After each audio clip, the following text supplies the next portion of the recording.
আজ বানাচ্ছি কাতলার রেজালা। খুব সহজে আর কম সময়ে তৈরি হয়ে যায়, খেতেও অসম্ভব টেস্টি হয়। আশা করছি আপনাদের ভীষণ ভালো লাগবে। এর জন্য 4 পিস কাতলা মাছ ভালো করে ধুয়ে জল ঝরিয়ে রেখেছিলাম। এখন লবণ মেখে একপাশে সরিয়ে রাখলাম। 1 চামচ চারমগজ, 1 চামচ পোস্ত, 6-7টা কাজু বাদাম জলে ভিজিয়ে রাখলাম। 2টি মাঝারি সাইজের পেঁয়াজ, 1/2 ইঞ্চ পরিমাণ আদার টুকরো, 3টে কাঁচা লঙ্কা, 6-7টা রসুনকে জলে সেদ্ধ করে নিচ্ছি। জলে 5 মিনিট মতো সেদ্ধ করে নিয়ে এগুলোকে ঠান্ডা করে মিক্সির জারে মসৃণ করে বেটে রেখে দিলাম।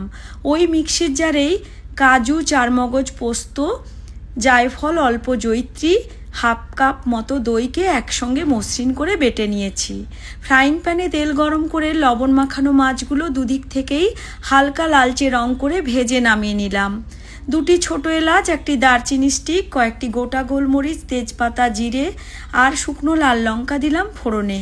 এরপর সেই বেটে নেওয়া পেঁয়াজ, আদা, রসুন আর কাঁচা লঙ্কার পেস্ট দিয়ে ভালো করে কষিয়ে নিয়ে এবার দই, চারমগজ, কাজু, পোস্তের মিশ্রণ দিয়ে ভালো করে কষিয়ে নিচ্ছি, পরিমাণ মতো লবণ আর অল্প চিনি দিয়ে। তেল ছেড়ে বের হলে এখানে দিয়ে দিচ্ছি গ্রেভির জন্য উষ্ণ গরম জল।